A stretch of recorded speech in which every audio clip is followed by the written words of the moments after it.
Okay, let's dive into this. We're going to talk about a word you probably use every single day, maybe without even thinking about it.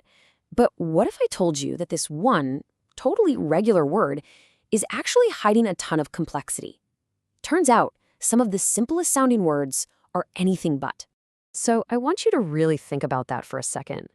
A big red stop sign you see at an intersection, and that cup of coffee you grab in the morning. What in the world could possibly connect those two things? The answer, it's not some complicated idea or a weird historical fact. Nope. It's a single word.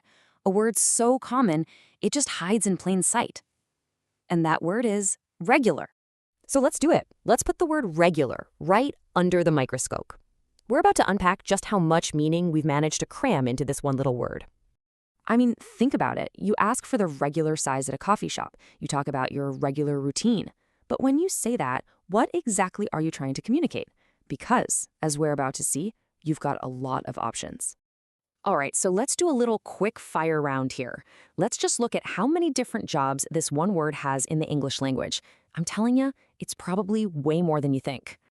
Okay, first up, the big one. This is probably the meaning we use most often. Something that repeats in a predictable way. You know, like regular meetings, regular exercise, a regular schedule. It's all about a pattern, a rhythm, consistency.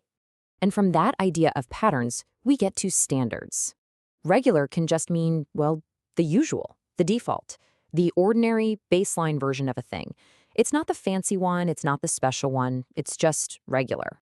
But that standard can get super specific. If you order a regular coffee in Boston, that means something very different than in Los Angeles.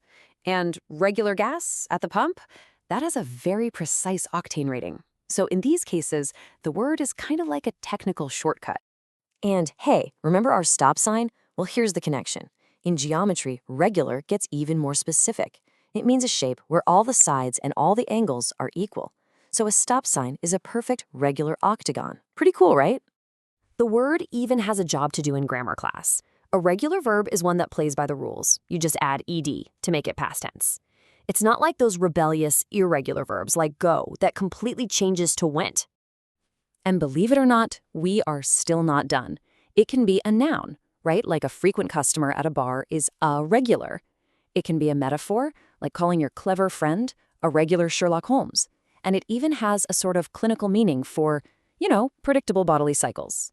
So if you add all that up, wow, we're looking at more than eight totally distinct meanings, all packed into this one little 6-letter word.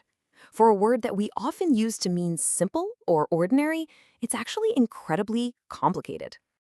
All this complexity, it brings up a really interesting question. I mean, if one super common word is this potentially confusing, how do we ever manage to communicate clearly, especially across different cultures? Well, this leads us to the fascinating world of basic English, and a really surprising solution to this problem. It seems like a total contradiction, doesn't it?